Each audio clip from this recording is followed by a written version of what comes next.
नमस्कार साथियों, top 50 study YouTube channel में आप सभी का स्वागत है। दोस्तों, आज हम लेकर के आ गए हैं पर्यावरण से संबंधित कुछ महत्वपूर्ण फैक्ट। आज इस वीडियो को आप पूरा देखिएगा क्योंकि हम उन फैक्टों पर चर्चा करेंगे जो आपके लिए बहुत ही पेपर के लिए उपयोगी हो जाते हैं।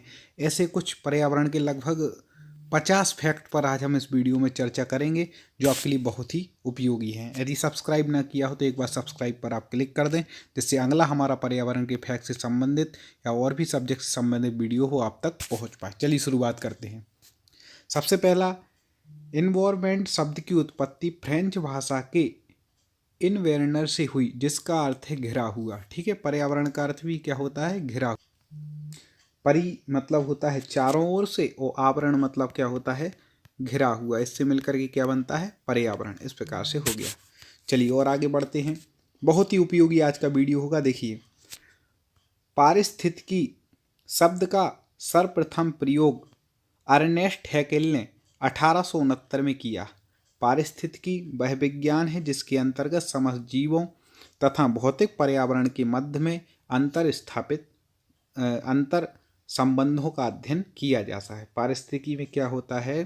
जिसमें समस्त जीवों भौतिक पर्यावरण के मध्य उनके अंतर संबंधों का अध्ययन किया जाता है पारिस्थितिकी में।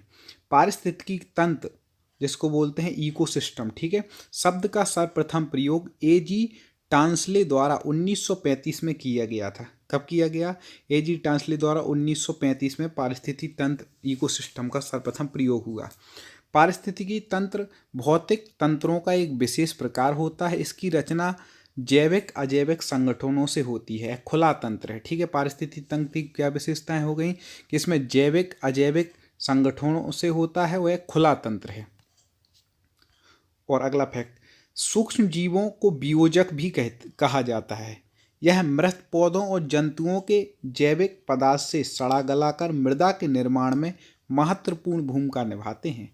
सूक्ष्म जीवों के अंतर्गत बैक्टीरिया व कवक को शामिल किया गया। सूक्ष्म जीवों के अंतर्गत कौन शामिल है? यदि क्वेश्चन आ गया तो आपको याद रखना है कि बैक्टीरिया और कवक सूक्ष्म जीवों के अंतर्गत आते हैं। ठीक है, और इसमें मृत पौधों जंतुओं जैविक पदार्थों को सड़ा गलाकर निर्माण की इसकी भूमिका बनाते हैं। अगला देखें, सूर्य से प्राप्त ऊर्जा पृथ्वी पर विद्युत चुंबकीय तरंगों के रूप में प्राप्त होती है।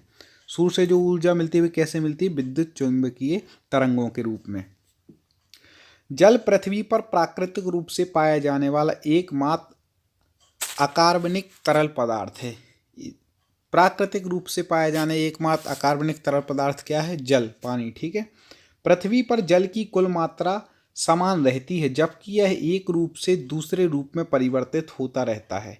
यह प्रक्रिया ही जल चक्र कहलाती। जल चक्र की प्रक्रिया क्या है कि पृथ्वी पर कुल जल की मात्रा क्या है? समान रहती है, जबकि एक से दूसरे रूप में इसमें परिवर्तन होता रहता है। फिर भी कैसी रहती है? समान रहती है।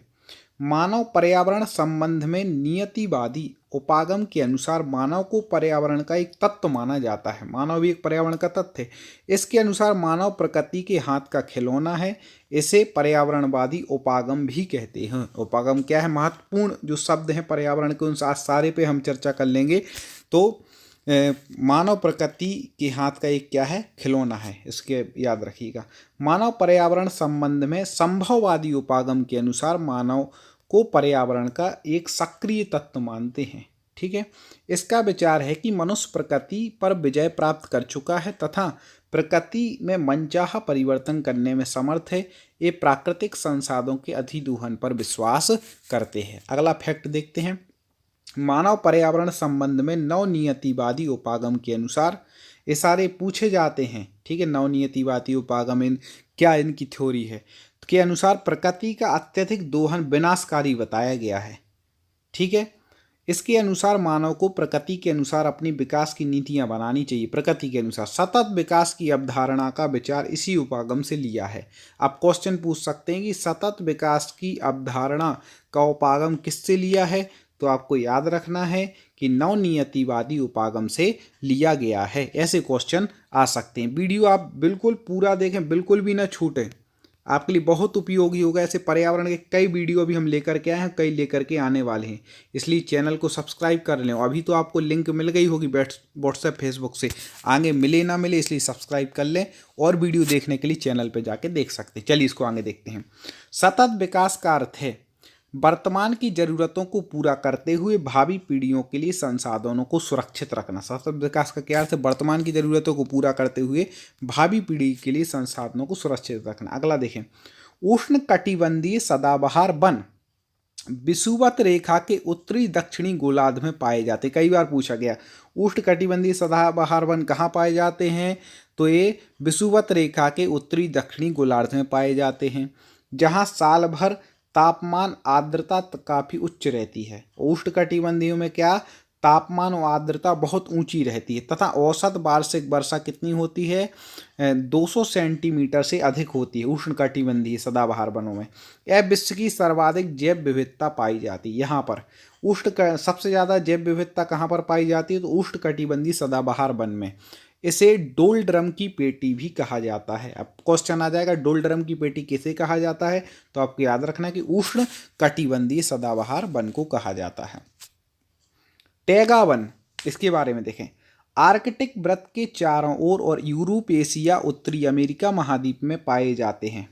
टैगा वन कहाँ कहाँ पाए जाते हैं? यूरोप, एशिया, उत्तरी अमेरिका महाद्वीप में। ठीक है, इन्हें शकुनधारी वन भी कहते हैं। ठीक है, आर्कटिक वन को, टैगा वन को। इनका विस्तार सभी वन क्षेत्रों में सर्वाधिक है, जबकि जैव विविधता सबसे कम है। टैगा वन में सबसे अधिक मुलायम लकड़ी प्राप्त होती है। सबसे अधिक मुलायम लकड़ी कौन से वनों में है? टैगा वन में। चीड़, देवदार, फर, स्प्रूस आदि मुलायम लकड़ियां वाले वृक्ष हैं जो इन वनों में पाए जाते हैं। और देखें वेरी इंपॉर्टेंट फैक्ट में से, विषुवत वृत्त से ध्रुवों की ओर बढ़ने पर जैव विविधता में कमी आती है। जब विषुवत वृत्त से ध्रुवों की ओर बढ़ते हैं, जैव विविधता में क्या होता है? कमी आती है। ऊंचाइयों की अपेक्षा घाटियों में जैव विविधता अधिक होती है। याद रखिएगा, घाटियों में ज़्यादा जैव विविधता पाई जाती। ताप अधिक होने पर जैव विविधता अधिक होती है। जब ताप अधिक होगा तो जैव विविधता भी अधिक होगी। क्षारीय मृदा के उगने वाले पौधों को हेलोफाइटस कहते हैं। ठीक है, क्षारीय मृदा में जो पौधे उगते हैं उनको क्या कहते हैं? उनको हेलोफाइटस कहते हैं। लाल रंग प्रकाश संश्लेषण के लिए सबसे उपयुक्त है। क्वेश्चन आ सकता है प्रकाश संश्लेषण के लिए सबसे उपयुक्त रंग कौन सा है? तो लाल। ठीक है, लाइकेन छोटी वनस्पतियों का समूह है जो कवक व शैवाल द्वारा निर्मित होता है। लाइकेन किससे बनता है? कवक व शैवाल द्वारा। ये क्या है? तो छोटे वनस्पतियों का समूह है। हम इसलिए एक बार दोहरा देते हैं जिससे आपको बिल्कुल दिमाग में सेट हो जाए। आप ये मत सोचना कि दोहरा रहा, कुछ क्वेश्चन जो जरूरी हैं वो ही दोहराए जाते हैं। ठीक है, अभी आगे और महत्वपूर्ण हैं तो देखिए। दक्षिणी पश्चिमी रूस के घास के मैदानों को स्टेपी कहते हैं। दक्षिणी पश्चिमी रूस के जो घास के मैदान उसको क्या कहते हैं? स्टेपी। दक्षिण अफ्रीका के घास के मैदानों को बेल्ट कहते हैं। ये तो पूछा ही जाता है एक आध न एक आध घास के मैदान। तो दक्षिण पश्चिमी रूस के को क्या कहते हैं? स्टेपी। और दक्षिण अफ्रीका के घास के मैदानों को बेल्ट। ये ब्राजील का कई बार पूछा गया। ब्राजील के घास के मैदानों को क्या कहते हैं? कैंपोस। संयुक्त राज्य अमेरिका के घास के मैदानों को क्या कहते हैं? प्रेयरी। ठीक है, संयुक्त राज्य अमेरिका के प्रेयरी, बिल्कुल याद रख लीजिएगा, एक भी नहीं छोड़ें। दक्षिण अफ्रीका के घास के मैदानों को पंपास, ये भी वेरी IMP है। दक्षिण अमेरिका के घास के मैदानों क्या कहते हैं? पंपास। दोस्तों मैंने बहुत सारे वीडियो अपलोड कर चुका हूँ, सिलेबस के अनुसार आपको पूरी तैयारी वर्ग 3 की और टेट से संबंधित और जो एग्जाम होते हैं उनकी कराई जाएगी। इसलिए आप हमारे चैनल को सब्सक्राइब कर लें और चैनल की लिंक को ज़्यादा से ज़्यादा लोगों तक शेयर करें। और देखिए, ऑस्ट्रेलिया के घास के मैदान को क्या कहते हैं? डाउन्स। न्यूजीलैंड के घास के मैदान को क्या कहते हैं? कैंटरबरी। बिल्कुल याद रख लीजिए। वीडियो अच्छा लग रहा हो तो एक बार लाइक जरूर कर दें। चलिए, तो इस प्रकार से हम फिर से एक बार इसको रिपीट कराना चाहेंगे क्योंकि जरूरी है। देखो, दक्षिण पश्चिमी रूस के घास के मैदान स्टेपी, दक्षिण अफ्रीका के रूस के मैदान बेल्ट, ब्राजील के घास के मैदान कैंपोस, संयुक्त राज्य अमेरिका के घास के मैदान प्रेयरी, दक्षिण अमेरिका, ये संयुक्त राज्य अमेरिका, दक्षिण अमेरिका के पंपास, ऑस्ट्रेलिया के घास के मैदान डाउन्स और न्यूजीलैंड के घास के मैदान कैंटरबरी। इस प्रकार से इनको आप याद रखिएगा। चलिए आगे बढ़ते हैं। पौधे क्लोरोफिल की उपस्थिति में सूर्य के प्रकाश द्वारा जल ऑक्सीजन को ग्लूकोज में बदलते हैं। सूर्य के प्रकाश को रासायनिक ऊर्जा के रूप में संचित कर अन्य जीवों के लिए भोजन उत्पादित करने के गुण के कारण ही हरे पौधे को प्राथमिक उत्पादक कहा जाता है। प्राथमिक उत्पादक कौन है? हरे पौधे। क्यों है? क्योंकि यह रासायनिक ऊर्जा के रूप में संचित कर अन्य जीवों के लिए भोजन उत्पादन करने के गुण होता है इनमें, ठीक है, इसलिए हरे पौधे क्या है? प्राथमिक उत्पादक हैं। अगला देखें, जो जीव अपने भोजन के लिए केवल प्राथमिक उत्पादकों पर निर्भर रहते हैं उन्हें प्राथमिक उपभोक्ता। प्राथमिक उत्पादक कौन हो गए? हरे पौधे। प्राथमिक उपभोक्ता कौन हो गए? जो भोजन के लिए प्राथमिक उत्पादकों पर निर्भर रहते हैं वो प्राथमिक उपभोक्ता हो गया। शाकाहारी भी कहा जाता है इनको, ठीक है। उदाहरण के लिए चूहा, खरगोश, गाय, हिरण, बकरी आदि इन्हें द्वितीय उत्पादक भी कहते हैं। तो ठीक है, प्राथमिक उपभोक्ता को द्वितीय उत्पादक भी कहते हैं। और एक क्या है? जैसे चूहा, खरगोश, गाय, हिरण, बकरी, ये सब शाकाहारी की जो कोटि में आते हैं वो सब इसमें आ जाएंगे। जो जीव भोजन के लिए केवल प्राथमिक उपभोक्ताओं मतलब पौधों इत्यादि पर आश्रित रहते हैं वो। तो इस प्रकार से अपन ने कई चीज़ें इसमें सीख ली। और देखें, वे जीव जो अपने भोजन के लिए प्राथमिक उपभोक्ता पर निर्भर कहते हैं उन्हें द्वितीय उपभोक्ता या मांसाहारी कहा जाता है, ठीक है। और देखें, वे जीव जो द्वितीय उपभोक्ताओं को अपना भोजन बनाते हैं उन्हें तृतीय श्रेणी के उपभोक्ता कहते हैं। जो द्वितीय श्रेणी के उपभोक्ताओं को भोजन बनाते हैं वो तृतीय श्रेणी के उपभोक्ता हैं। ऐसे जीव जो सभी श्रेणी के मांसाहारियों का शिकार करते हैं, उच्च स्तरीय उपभोक्ता, जो सभी श्रेणी के मांसाहारी जीवों का क्या करते हैं? शिकार करते हैं, उच्च स्तरीय। इनकी विशेषता यह होती कि अन्य जीव इन्हें मारकर नहीं खा सकते। देखो, प्रथम श्रेणी में हरे पौधे आ गए, ठीक है। द्वितीय श्रेणी में ये बोल रहे हैं कि जो शाकाहारी हैं उनको जो खा लेते हैं जैसे बिल्ली इत्यादि, ठीक है। अब तृतीय श्रेणी के उपभोक्ता द्वितीय उपभोक्ताओं को जो खा, द्वितीय उपभोक्ता कौन होगा? सॉरी, द्वितीय उपभोक्ता होगा बिल्ली इत्यादि। अब तृतीय उपभोक्ता होगा जो इनको खा लेते हैं, ठीक है। और फिर उच्च स्तरीय होगा शेर वगैरह के, इनको और कोई नहीं खा सकता, तो ऐसे उच्च स्तरीय होते हैं। ये हमने उदाहरण के माध्यम से समझा है। उदाहरण हमेशा एक देश होता है तो आप उसको समझ लेना, ठीक है। ऐसे जीव जो भोजन के रूप में पादपों, शाकाहारी या मांसाहारियों पर निर्भर रहते हैं उन्हें सर्वभक्षी कहा जाता है। मनुष्य इसका उदाहरण है, ठीक है। ये पादपों, शाकाहारी में से सब पर निर्भर रहते हैं। इसलिए परजीवी वे होते हैं जो अपने भोजन तथा निवास दोनों के लिए दूसरों पर निर्भर करते हैं। परजीवी मतलब पर आश्रित रहने वाले जीव, ठीक है, भोजन के लिए हो चाहे निवास के लिए। मानव व पशुओं में लगने वाली जू, पशुओं की खाल पर चिपकने वाली किलनी इसके क्या हैं? उदाहरण हैं, ठीक है, इसके विशेष उदाहरण हैं, ठीक है। चलिए आगे बढ़ते हैं। प्रेडेटर्स ऐसे जीव होते हैं जो केवल भोजन के लिए दूसरों जीवों पर, केवल भोजन के लिए जो दूसरे जीवों पर निर्भर करते हैं वो कौन है? प्रेडेटर्स। और जो भोजन आवास दोनों के लिए निर्भर करते हैं दूसरों जीवों पर, वह कौन है? परजीवी। इस प्रकार से हमें एक एक फैक्ट को बिल्कुल दिमाग में बैठा लेना है, याद रखना, इनको भूलना नहीं। चलिए आगे, आधार प्रजाति उस पर प्रजाति को कहा जाता है जो अन्य प्रजातियों के निर्माण व संरक्षण में आवश्यक व महत्वपूर्ण भूमिका निभाती हैं। समुद्री प्रवाल, मूंगा व कोरल इसका अच्छा उदाहरण है। कोरल कोरल रीफ का निर्माण करती है जो अन्य जातियों के निवास व प्रजनन स्थल में काम करती हैं, ठीक है। तो ये आधार प्रजाति हो गया। चलिए और आगे बढ़ते हैं। आपको, हमें उम्मीद है कि अच्छे लग रहे होंगे ये फैक्ट। और भी ऐसे महत्वपूर्ण कई चीज़ें अभी आपको हम लेकर के आने वाले हैं। आपको एक से एक वीडियो लाएंगे कि आपको कहीं भी परेशानी नहीं होगी।